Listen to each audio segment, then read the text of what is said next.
할렐루야. 우리가 이 신앙생활을 하면서 어떤 때는 참 기도의 문이 막힐 때가 많이 있고, 또 기도해야 된다고 생각은 들지만은요, 하나님 앞에 내 자신의 모습을 볼 때에, 쉽게 우리 표현하는 우리의 꼬라지를 보게 될 때에 하나님 앞에 정말 한심하고 내가 보아도 하나님 앞에 별 면목이 없는 그런 내 모습을 볼 때에 거듭거듭 죄악 가운데 살고 회개를 했지만 또 구습을 쫓는 옛사람의 모습을 답습하는 우리의 삶의 모습을 볼 때에, 또 우리의 무기력하고 우리 허물이 많은 모습을 보게 될 때에, 어리석음에 잡혀있는 우리의 모습을 볼 때에 어떤 때는요, 하나님 앞에 너무 죄송스러워서 하나님은 이제 내 기도를 안 들으실 거다, 하나님이 이제 더 이상 나를 안 돌아보실 것이다 라는 그런 생각에 사로잡히게 되면은 아예 기도하고 싶은 용기라고 할까요? 기도하고 싶은 마음이 사라지고 맙니다. 그래서 기도를 못할 때가 있죠. 기도해봐야 하나님은 안 들으실 텐데, 기도해봐야 하나님이 외면하실 텐데, 이런 생각을 갖게 되면은 참 기도하기가 힘든 상황에 빠질 때가 있습니다. 바람직한 상황은 아니지만은요, 이런 일들이, 이런 상황들이, 우리에게 영적인 이런 상황들이 주어질 때가 있습니다. 오늘 이 본문의 말씀은 이사야 선지자가 자신의 민족 이스라엘 민족을 위해서, 백성들을 위해서 이제 민족을 위해 드린 기도가 오늘 이사야 오늘 본문 63장 7절부터 시작이 되어서 64장까지 이사야의 기도가 이어지게 됩니다. 그런데 이 기도의 내용을 보게 되면요, 이사야가 처했던 영적인 그 시대에 자기 나라의 이스라엘의 영적인 상황을 보면 영적으로 밝은 때가 아닙니다. 영적으로 심히 어둡고 침체되고 정말로 하나님 보시기에 합당치 못한, 영적으로 하나님 앞에 죄악으로 관영한 그런 시대였다라고 말할 수 있습니다. 근데 사방을 둘러보니 아무런 희망이 보이지 않는, 인간적으로 볼 때에는 아무런 희망이 보이지 않는 때입니다. 또 소망을 이야기할 수 없는 그런 때다라고 말할 수 있습니다. 국가적인 현실을 보거나 또 자기 주변의 사람을 보거나 심지어 자기 자신의 모습을 볼 때도 그렇잖아. 이사야 6장에 보게 되면 오라 나는 망하게 되도다, 나는 입술에 부정한 자로서 백성 중에 거하고 있다라고 자신의 허물을 고백하고 있는 것처럼, 자신의 모습을 보거나 백성들의 모습을 보거나 국가적으로 죄악으로 관영하고 영적으로 심히 어두운 그런 모습을 보게 될 때, 또 지도자급에 속해 있는 왕들의 모습을 보거나 나라의 관리들의 모습을 볼 때에, 선지자들의 모습을 볼 때 아주 총체적으로 부패되어 있는 그런 상황이기 때문에 아무런 소망과 아무런 희망을 이야기할 수 없는 영적으로 심히 어두운 때고 절망적인 때라고 말할 수 있습니다. 그런데 오늘 본문의 말씀에 기록되어 있는, 오늘부터 시작되는 이 63년 7절부터 시작되는 이사야의 기도를 보게 되면요, 그렇게 절망적인 상황 가운데 있지만은 영적으로 볼 때는요, 낙심하지 않고 기도하는 이사야의 모습을 오늘 본문의 기도를 통해서 우리는 보게 됩니다. 그 이유는 이런 상황 가운데서 낙심하지 않고 절망하지 않고 이사야가 하나님을 향해서 기도할 수 있었던 그런 이유는 어디 있습니까? 정말로 극도로 죄악이 관영한 가운데 하나님 앞에 고개를 들 수 없는, 또 하나님 과연 우리의 이 민족의 기도를 들어주실까? 이 땅의 백성들의 기도를 들어주실까? 하는 그런 마음이 들 수밖에 없는 그런 상황이지만은, 그런 하나님의 자비하심과 하나님의 인애하심을 끝까지 신뢰하고 믿었기 때문입니다. 아멘, 아멘. 그러므로 사랑하는 성도 여러분, 어떤 삶의 상황에서도 하나님이 나를 사랑하시고 또 하나님께서 나를 향하신 하나님의 인애를 거두지 아니하신다, 예수 그리스도 안에 있는 우리를 향하신 하나님의 인애를 거두지 아니하신다는 믿음을 굳건히 붙드는 저 여러분들이 되기를 주님으로 축원을 드립니다. 그래서 오늘 본문의 말씀 보면요, 낙심하지 않고 절망하지 아니하고 이사야는 자신의 민족을 위해서 기도합니다. 또 자기의 개인적, 오늘 우리에게 적용해 본다면 우리의 개인적인 삶의 문제를 놓고도 하나님 앞에 기도하는 이제 용기를 우리는 이사야의 모습을 통해서 배울 수 있고, 또 국가가 처해 있는 현실에 대해서도요, 우리가 배울 수가 있습니다. 특별히 우리가 처해 있는 대한민국의 실정을 여러분 살펴보면요, 정말 위기상황 가운데 있습니다. 문제는요, 위기 상황 가운데 놓여 있음에도 불구하고 위기라고 느끼지 못하기 때문에 이것이 큰 문제인 거예요. 사람들이 자기 눈앞에 있는 이익만 추구하면서 눈이 어떻게 보면은요, 멀었다고 볼 수 있어요. 정말로 봐야 될 걸 못 보는 거예요. 정말로 목표해야 될 것을 목표해서 마음을 모으고 그 일을 위해서 나가야 되는데 그렇지 못한 말이죠. 자기 이익만을 챙기기에 연연하는 말이야. 그런 모습 때문에 다 어떻게 보면 미혹에 빠져 있는 것 같은, 정치인들이나 백성들이나 말이죠, 다 미혹에 빠져 있는 것 같은 그런 시대의 모습을 봅니다. 정말로 우리가 추구해야 될 것이 뭔가 말이에요. 놓쳐버리고 살아가고 있는 그런 때가 아닌가라는 생각을 하게 됩니다. 또 죄악은 얼마나 관영합니까? 정말 죄악이 너무 관영한 가운데 있습니다. 그러니까 내 자신의 모습을 보거나 주변에 있는 백성들의 모습을 보거나 더 나아가서는 국가적인 현실을 보거나 아무런 인간적으로 볼 때 희망을 이해할 수 없고, 또 우리 믿음의 사람들의 모습에 표현한 표현에 의하면, 표현을 따라 바란다면 소망을 갈 수 없는 그런 시대 가운데 우리가 살아갑니다. 더구나 현실을 바르게 분별하지 못하는 것. 지도자급에 속해 있는 사람들, 영적 지도자급에 속해 있는 사람들이 현실을 바르게 분별하지 못하고 바르게 계도해 나가야 되는데, 지도해 나가야, 이끌어 나가야 되는데 그렇지 못한 현실을 볼 때에 정말로 소망이 없는 시대라고 말할 수 있겠고, 이런 때 우리가 무엇을 어떻게 해야 될 것인가? 과연 하나님이 우리 기도를 돌아보실까? 우리 기도를 들어주실까? 내 개인적인 문제뿐만 아니라 국가적인 문제를 가지고 기도할 때에도, 이 땅의 교회들의 문제를 가지고 기도할 때에도 우리는 이런 마음의 갈등이 일어날 수도 있습니다. 일어나서는 안 되는데 일어날 수도 있습니다. 이럴 때에 오늘 이사야가 하나님께 드린 기도는 우리에게 매우 큰 교훈을 주고 우리에게 삶의 소망, 기도할 수 있는 힘을 불어넣어준다라는 사실을 감사하며 말씀을 받는 저와 여러분들이 되기를 주님으로 축원을 드립니다. 자, 그렇다면 이사야가 하나님께 어떻게 기도했을까요? 제일 먼저는요, 오늘 7절의 말씀 보니까 하나님께서 자신의 민족에게 베푸셨던 모든 은혜, 많은 은혜들이 있죠. 모든 은혜들을 기억하면서 회상하면서 하나님 앞에 기도하는 것을 볼 수가 있습니다. 오늘 7절의 말씀입니다. 우리 7절 말씀 다 같이 7절부터 우리 9절까지 합독합니다. 시작. 내가 여호와께서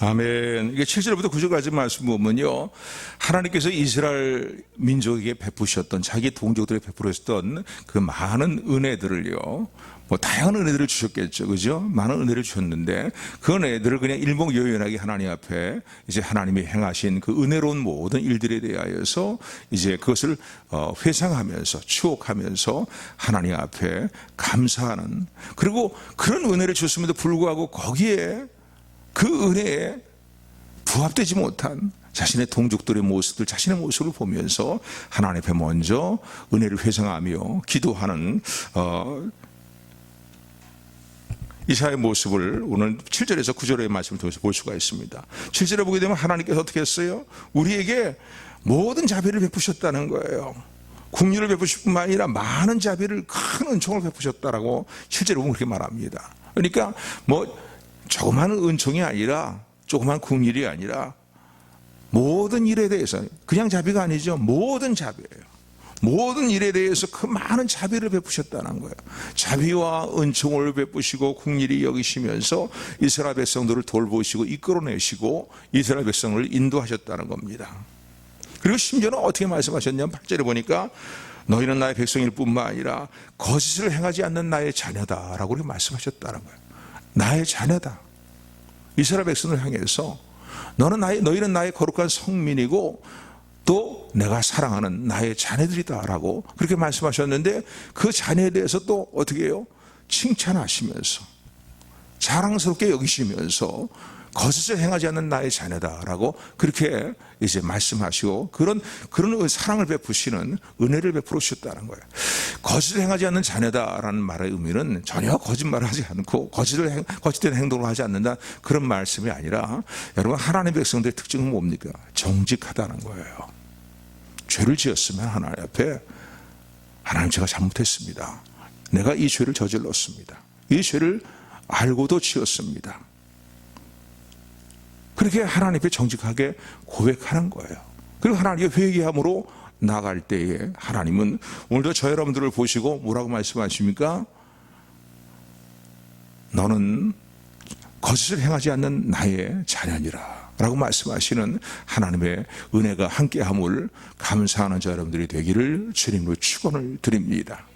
여러분, 이스라엘 백성들이요, 하나님께서 십계명을 주실 때에 오늘 본문의 말씀을 이 십계명을 주실 때 보게 되면은요, 이스라엘 백성들이요 십계명을 받았습니까? 안 받았어? 십계명을 받아갖고서 하나님을 어떻게 섬겨야 될 것인지 하나님의 명령이 무엇인지를 알고 있었잖아요. 그럼에도 불구하고 이들은 어떻게 합니까? 제 일은 너를 위해서 새기는 우상을 만들지 말고 그것을 섬기지 말고 절하지 말아라. 하나님 그렇게 말씀하시잖아요. 다 알고 있음에도 불구하고 어떻게 했습니까? 이들의 하나님 앞에 이들의 삶의 배역한 모습은요, 어떤 모습이었습니까? 고의적으로 행하는 반역이었어요. 고의적으로 행하는 하나님에 대한 반역이고 알고도 행하는 그런 죄악의 일들이었다는 거예요. 어쩌다가 우연히 어쩌다가 할 수 없는 상황이 되어서 죄를 지은 것이 아니라 하나님께 주신 출애굽기 32장에 보면 십계명에 분명히 주어져 있는데, 그런데 십계명 이후 20장부터 20장부터 31장까지 보면은 이런 십계명이 출애굽기 20장에 주어지고 계속해서 하나님의 말씀이 이제 계명과 율례가 주어지게 되는데, 출애굽기 32장에 보면 어떤 사건이 일어납니까? 금송아지를 섬기는 사건이 나요. 모세가 섬기는 사건이 일어난 거예요. 모세가 하나님 앞에 올라가 있을 때에 말이죠, 금송아지를 섬기는 그런 이제 사건이 일어나요. 그러니까 이들이 죄를 짓고 행하는 일들이요, 알지 못해서 행하는 일들이 아닌 거예요. 어쩌다가 우연히 죄를 지은 것도 아닌 거예요. 알고 있음에도 불구하고 그 하나님의 말씀을 경홀히 여겨. 오늘 저 여러분들이 이런 죄악에 빠지기가 참 쉽죠. 달콤한 유혹이 온다든가 말이죠, 또 여러 가지 뭔가 마음이 심히 상해갖고서 말이죠, 엉뚱한 마음이 들 때라든가 말이에요. 이런 생각이 이를 때가 있는데, 이들이 지은 죄가 바로 이렇다는 거예요. 하나님 몰라서 죄를 지었어요? 어쩔 수 없어 죄를 지었어요? 할 수 없이 지었어요? 그런 죄가 아니라는 거예요.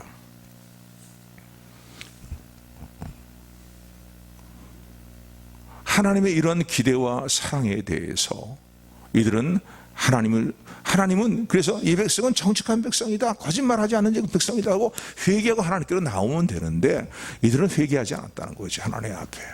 그리고 오히려 더 나아가서는 어떻게 했냐면 더 배역한 삶의 자리로 이제 하나님으로부터 멀어지는 그런 이제 일들을 행하고, 더 나아가서는 하나님에 대해서 반역하는 행동을 했다는 거예요.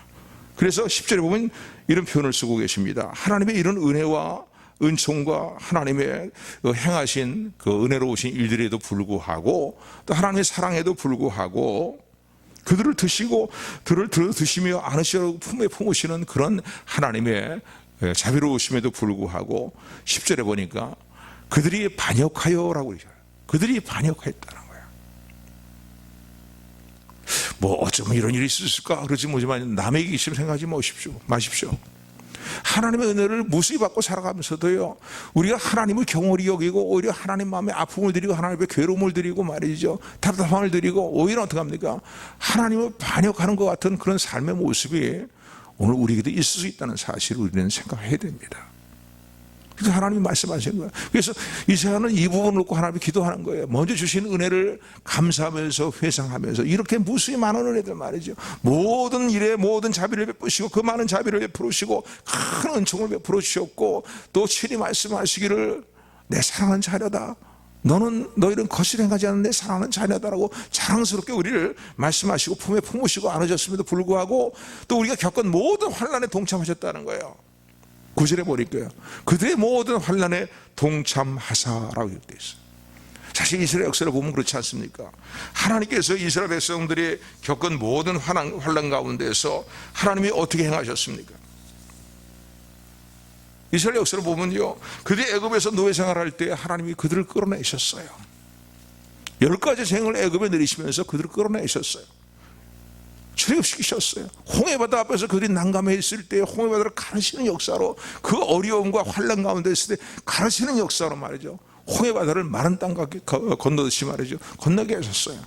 광야에서 말이 달리는 말이 넘어지지 않고 달리는 것처럼 그렇게 그들이, 오늘 본문 말씀 뒤에도 기록되어 있지만요, 홍해바다를 건너게 하셨어요.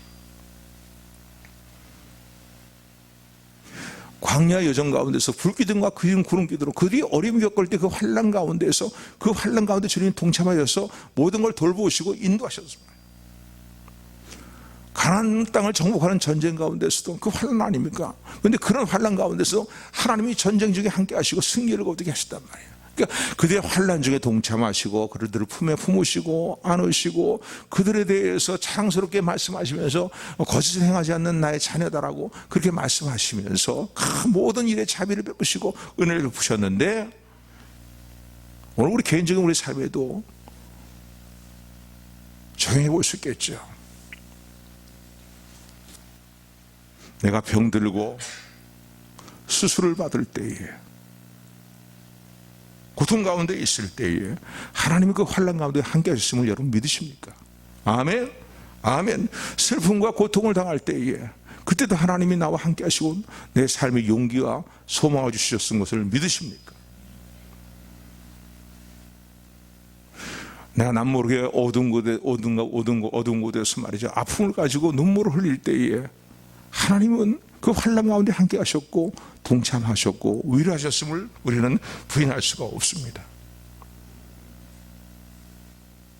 하나님의 은혜를 잊지 않고 기억하는 우리 모두가 되기를 주님으로 축원을 드립니다. 하나님의 은혜에 대한 감사를 잊어버리게 될 때 우리의 삶은요,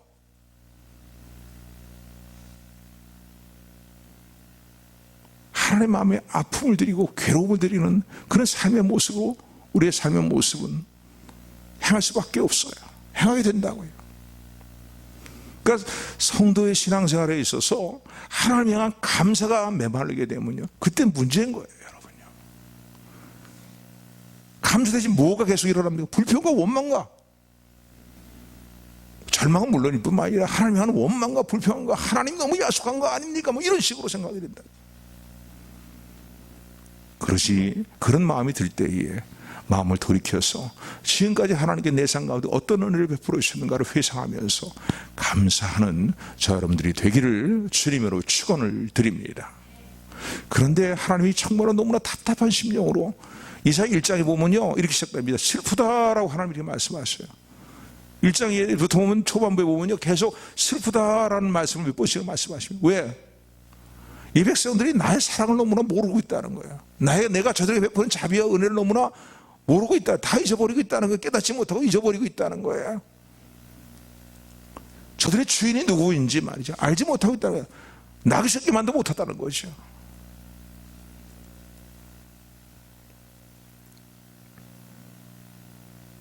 그래서 하나님은 오늘 10절의 말씀을, 10절의 말씀을 보면 이사야는 이렇게 하나님께 기도합니다.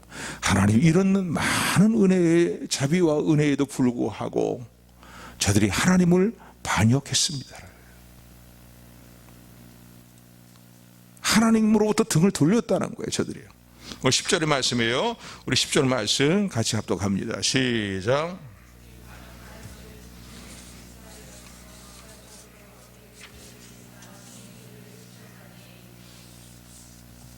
그들이 반역하여 어떻게 했어요?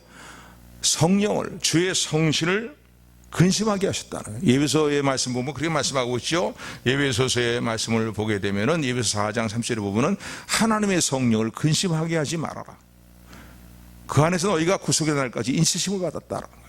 그러니까 오늘 우리가 하나님 보시기에 합당하지 못한 모습으로 행하고 그런 마음가짐을 가지고 살 때 어떻게 합니까? 내 안에 계신 성령께서 말할 수 없는 탄식으로 탄식하실 뿐만 아니라 근심하신다는 사실을 기억하는 저 여러분들이 되기를 주님으로 축원을 드립니다.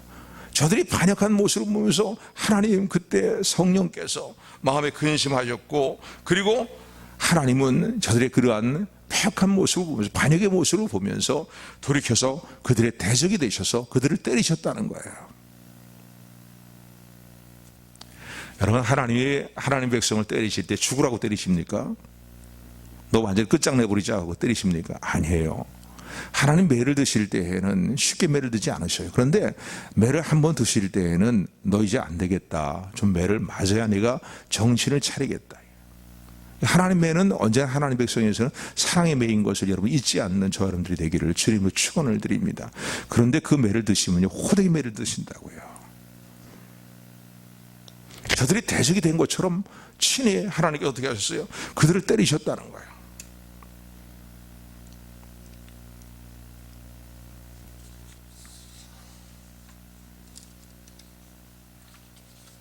그리고 저들 가운데 하나님이 임재해 계시는 하나님의 영광을, 임재를 거둬버리셨다는 겁니다. 그 내용이 오늘 11절의 말씀이에요. 우리 11절 말씀부터 계속되는 내용인데 15절까지 계속되는 내용인데 우리 다 읽었으면 좋겠는데, 그래 다 읽죠. 우리 얼마 안 되니까 11절부터 15절까지 우리 같이 합독합니다. 시작. 백성이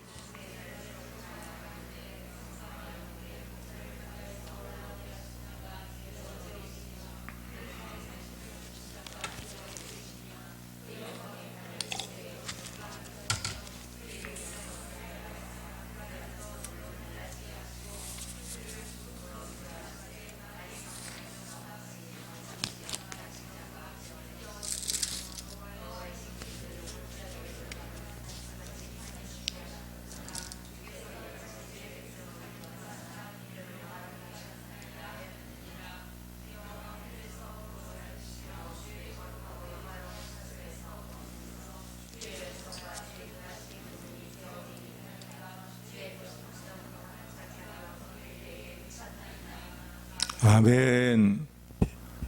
저들이 반역함을 보시고 하나님께 어떻게 때리실 뿐만 아니라 하나님의 영광이 함께 하시는 그 임재를 다 걷어버리시고 말았다는 거예요. 걷어가셨다는 거예요.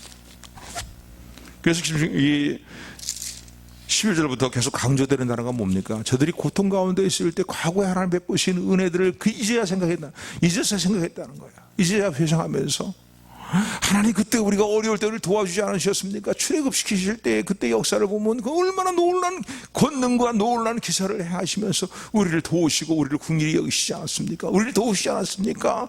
그 하나님이 지금 우리가 이 어려움을 당하고 있는데 하나님 어디 계십니까? 어디 계십니까? 그제서야 하나님 찾기 시작했다는 거예요. 그러니까 이걸 가만히 보면요, 어떤 때는 하나님이 이렇게 즐겨 매를 드지 않으셔요. 오래 생각하시고 많이 생각하시고 기다리시다가 정 안 되겠다 생각하면 매를 드시잖아요. 그런데 그 매는 사랑의 매가 분명한 것이 뭐냐면 그 매 때문에 하나님을 찾지 않던 하나님의 백성들이 하나님을 찾게 되는 거예요. 하나님이 얼마나 간절히 하나님 찾는지 말이에요. 하나님 그때 그 역사를 이루시고 그 도움을 이루시고 구원을 이루신 하나님이 어디 계십니까? 이제 어디 계십니까? 지금은 어디 계십니까? 라고 계속 하나님 찾고 있는 거예요. 출애굽의 역사를, 홍해바다를 걷는 사건들을 언급하면서 봐요. 이스라엘 백성의 구원의 큰 역사 가운데 하나 그들이 갖고 있는 구약시대에 나타난 구원은 뭐니까 홍해바다를 건너게 하신 거잖아요. 물론 요단강도 건너게 하셨지만은요, 뒤에서 군대가 쫓아오는데 어디 도망갈 데가 없는데 하나님 홍해바다를 가르치잖아요. 놀라운 권능으로 역사하시면서 지금 이스라엘 백성들이 그 잊지 못한 하나님 구원의 역사거든요. 이걸 생각하면서 그때 역사하시고 우리 함께 하신 하나님이 이제 어디 계십니까? 라고 하나님을 간절히 찾았다는 거예요. 그러면서 그제서야 하나님 우리에게 자비를 베풀어 주시고 우리에게 긍휼을 베풀어 주옵소서. 물론 여기 좀 빠져있는 단어를 본다면 회개하면서 하나님의 긍휼과 자비를 간구해야 되겠죠. 그래서 15절의 말씀은 이렇게 말씀합니다. 주여 하늘에서 굽어 살피시며 주의 거룩하고 영원한 처소에서 보시옵소서. 주의 열성과 주의 능하신 행동이 이제 어디 있나이까? 주의 베푸시던 간곡한 자비와 긍휼이 나에게 그쳤나이다. 하나님의 자비와 긍휼을 간 거예요.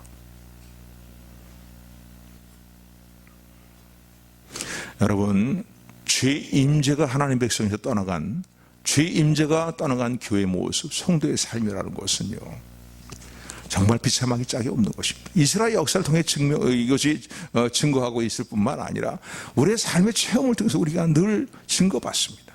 하나님의 임재가 떠나간 그 삶이 얼마나 초라하고 얼마나 비참하고 얼마나 환난과 곤고한 가운데 있는가를, 좌절과 불안과 공포와 소망을 다 잃어버린 삶인가를 우리는 부인할 수 없습니다. 여러분, 제일 두려운 것이 뭐예요? 제일 무서워하고 두려워야 될 것이 뭔지 아십니까? 하나님의 임재가 우리에게서 떠나가는 거예요. 그래서 앞서가 믿음의 선지 다윗은요, 그가 범죄함으로 말미암아 밧세바와 간음을 행하고 그것을 은폐하기 위해서 충성스러운 부하 우리아를 모살시키는 일을 행했잖아요. 그리고 나단 선지자를 통해서 그 일에 대해 속도한 책망의 말을 듣게 되었을 때 한동안 회개하지 않다가 나단 선지자를 통해서 책망하신 하나님의 사랑의 음성을 듣고서는요, 책망의 음성을 듣고서 회개하잖아요. 근데 그때 그가 회개했던 회개 내용이 회개의 내용이 시편 32편 51편의 내용입니다. 근데 그 내용을 보면요, 그가 그런 상황 가운데서 간절히 하나님께서 행하지 말아주실 하나님의 어떤 징벌에 대해서 가장 두려워하면서 하나님 앞에 간구했던 내용이 뭔지 아십니까? 주의 성실을 내게서 거두지 말아달라는 거예요. 하나님, 이 왕의 자리에서 내가 내려오지 않게, 왕의 자리를 빼앗기지 않게 해주옵소서, 내려가지 않게 해주옵소서. 이게 아니에요. 막대한 재물에 손실이 오지 않게 해주옵소서. 이게 아니라고요. 앞서 믿음의 선질이 가장 두려웠던 것은, 하나님이 잘못했을 때에 가장 두려웠던 일은 무엇이냐면 하나님의 임재가 떠나가지 않게 하옵소서예요. 주의 성령을 내게서 거두지 마시고 구원의 기쁨과 즐거움이 내게서 상실되지 않게 하옵소서. 여러분, 성도의 삶은요, 하나님의 임재 가운데 살아갈 때 복이 있고 행복하고 편안합니다. 거기에 진정한 소망이 있는 거예요. 생활 속에 어려움이 있어도 하나님의 임재 가운데 살아가면 넉넉히 모든 걸 다 이겨나갑니다. 또 도우시고 역사하시고 승리하게 하시고 성취하게 하시는 하나님의 도우시는 은혜가 있음을 믿으시기를 주님을 축원을 드립니다. 우리가 너무 어린아이들이 하는 얘기 같지만 왜 그렇습니까? 하나님의 생사복의 주권자가 되신 하나님 분명히 살아계시기 때문입니다. 아멘. 모든 생사복의 주권이 누구에 달려 있습니까? 하나님께 달려있기 때문이에요. 그러면 우리의 삶 가운데 가장 우리가 염려하고 두려워야 될 것은 뭡니까? 하나님의 임재가 떠나가면 안 되는데, 죄를 지었을 때 저와 여러분들이요, 하나님의 충만한 하나님이 우리 임재를 우리에 거두지 않으시겠죠. 예수님 안에 있는 저희들에게 결코 우리를 버리지 않으실 것을 우리는 믿고 있으니까요. 그런데 하나님의 충만한 임재가 떠나갈 수도 있어요. 충만하지 못할 수가 있다는 거예요. 하나님의 임재가. 그럼 우리 삶이 꿀꿀해지는 거예요. 어두워지는 거예요. 마음의 기쁨이 다 잃어버려요. 우울해지고 침울해지고 절망적이고 낙심이 되고 말이죠. 불안과 염려에 사로잡히고. 그래서 성령을 기도합니다. 성경은 이렇게 얘기하죠. 성령의 충만함을 받으라는 거예요. 아멘. 아멘. 그러니까 가장 두려워해야 될 것은 하나님의 충만한 임재가 내 생각에서 메말라가는 거예요. 떠나가는 거예요. 아주 떠나가는 더 큰 문제지요. 그런데 이들이 이렇게 반역함으로 말미암아, 이런 많은 하나님의 은혜도 불구하고 반역함으로 말미암아서 회개하지 않고 있음으로 말미암아서 하나님의 임재가 그들에게서 떠나가는 그런 삶이 되고 말았다는 겁니다. 에스겔의 말씀을 에스겔 10장에 보게 되면요, 이스라엘 백성들이 온갖 죄악으로 관영합니다.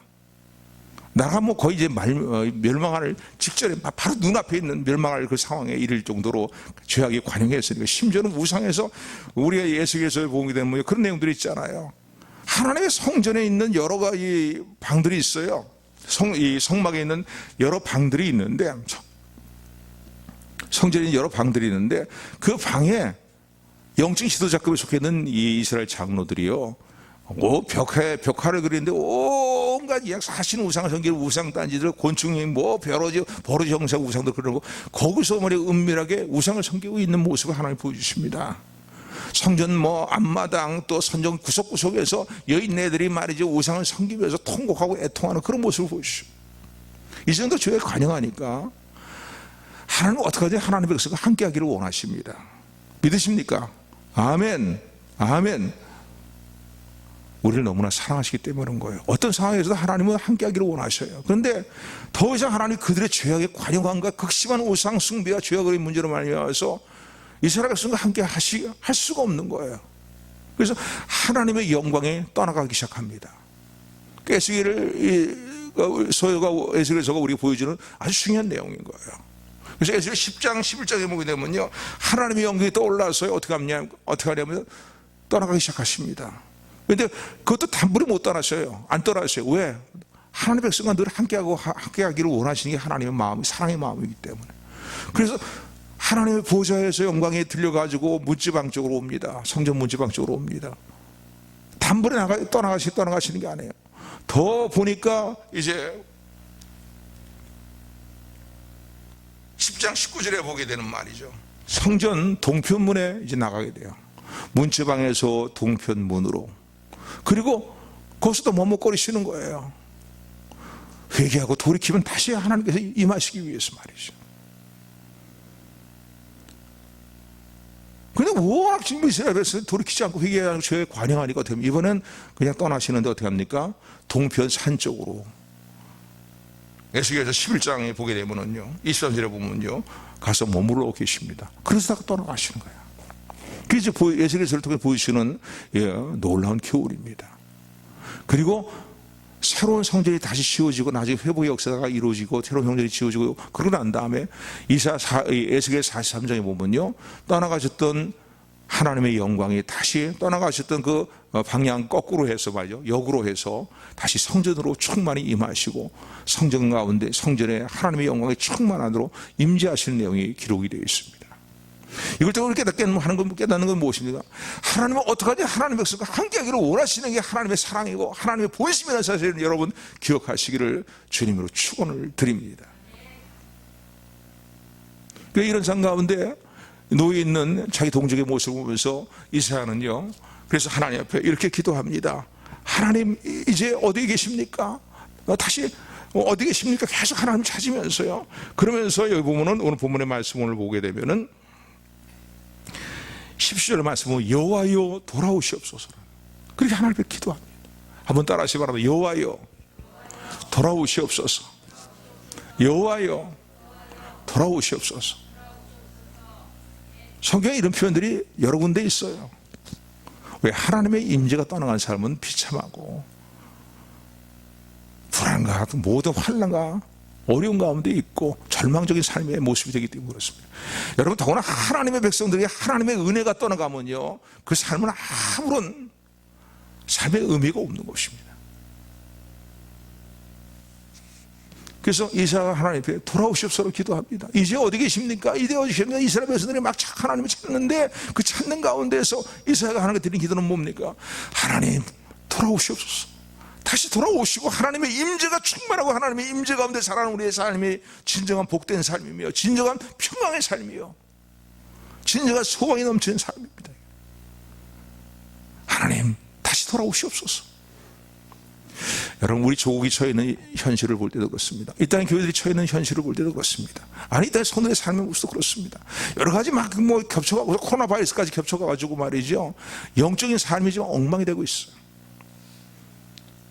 교회 지도자들도요, 뭐가 깨어 있어야 되는데 깨어있지 못한다는 얘기를 많이 듣습니다. 서로 다투고 싸운다고. 기도하는 분들의 기도하다 보면 하나님 그렇게 말씀하시면, 그 기도가 어떤 기도냐면 영적인 싸움을 싸우지 말고 다투지 말고 자기 이익을 추구하는 일에 연연해서만 싸우고 다투지 말고 그리고 하나로 연합하라는 거예요.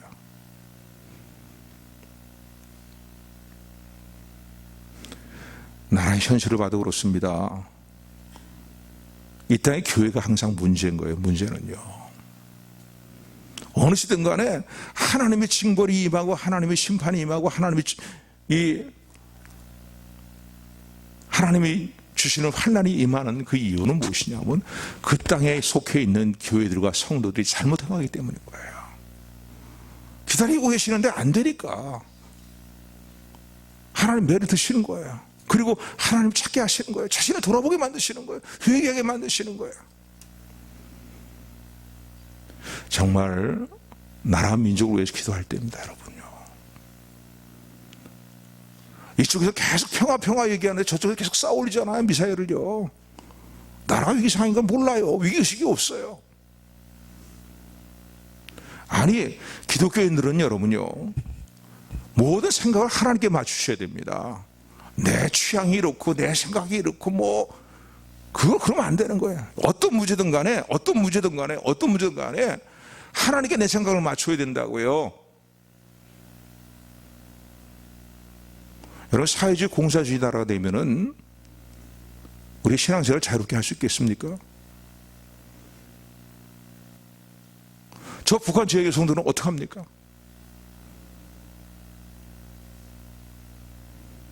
저 북한 땅에 있는 지하의 성도를 보면서 주님은 지금도 마음 아파하시거든요. 그 주님의 마음과 동일한 마음을 가지고 기도하기를 원하시는데, 내 느낌과 내 생각과 내 좋은 대로 내 실리를 따져가지고서, 여러분이 주님의 입장이라면, 저 여러분들이 주님의 입장이라면요, 주님 마음이 어떠시겠어요? 다 이게 하나님의 임재가 떠나간 우리의 모습의 한 단면들이다, 한 부분의 모습들이다라고 말할 수 있습니다. 그래서 이사는 아까 말씀드린 것처럼요, 16절 10절 말씀입니다. 우리 같이 합독합니다. 시작.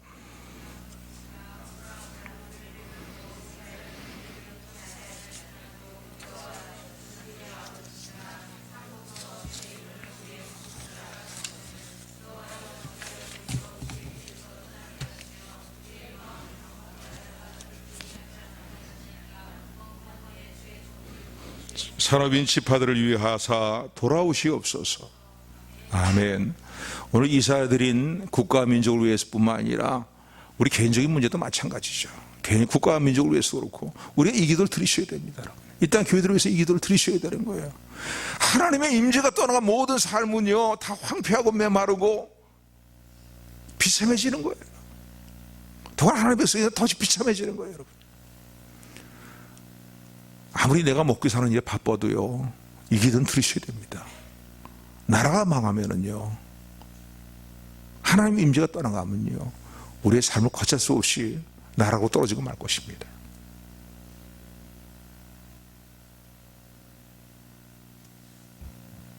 근데 여러분, 이런 상황 가운데서도 이사야가 하나님 돌아오시옵소서라고 기도할 수 있는 근거가 어디 있습니까? 이들이 행한 죄악의 문제를 보고 뻔뻔스럽고 이런 죄악의 문제를 보게 되면요, 오죽하면 하나님께서도 매를 드셨습니까? 자신의 공로라든가 자신의 어떤 이런 기도를 드릴 수 있는 자격이 있기 때문에 이런 기도를 드릴 수 있는 게 아니었어요. 단 한 가지, 하나님이 자신들의 아버지라는 사실을 굳건히 붙들고 기도했던 것을 여러분 기억하시는 저 여러분들이 되기를 주님으로 축원을 드립니다. 처음에 말씀드린 것처럼 이때까지만 봐야 이사가 이 기도를 드릴 때에도 이스라엘에서도 영적으로 엉망진창이었다고요. 그럼 소수에 깨어있는 사람들이라도 이 기도를 드려야 되는 거예요, 하나님 앞에. 뭐의 근거에서? 내 공로 아무것도 없습니다. 여전히 지금도 내 모습을 볼 때 허물도 많고 죄도 많습니다. 맞아요, 하나님. 잘못한 것도 많습니다. 회개하면서 내가 월등하게 우월하게 의를 행하고 공로를 많이 하고 이런 게 근거에서가 아니라 우리가 허물이 많을 때에도 아까 우리 집사님 기도한 것처럼 원수 되었을 때, 하나님과 관계 원수 같은 모습 살고 있을 때, 경고치 못한 삶을 살고 있었을 때에, 죄인의 삶을 살고 있었을 때 하나님이 우리를 구원하시기 위해서 독생성자 예수님을 십자가 죽는 자리에 내어주시는 사랑으로 우리를 건져내시지 않았습니까? 예전에도 그런 은혜를 베푸신 아버지 하나님, 지금 우리의 삶이 하나님 앞에 내세울 만한 것이 아무것도 없고 감히 하나님 앞에 기도할 만한 자격이 없다 할지라도 하나님의 자비와 긍휼과 사랑의 근거에서 하나님 우리 아버지 되심을 믿고 그리고 하나님 간구하오니 주여 회복의 은혜를 주옵소서. 주여 임하시옵소서. 주여 돌아오시옵소서. 이 기도로 깨어서 함께 하나님께 나가는 우리 모두가 되기를 소원합니다. 계례 삶뿐만 아니라 국가에 대한 기도도 이 기도가 꼭 필요한 때인 것을 잊지 말고 기억하는 우리 모두가 되기를 다시 한번 주님의 이름으로 축원합니다. 은혜 하나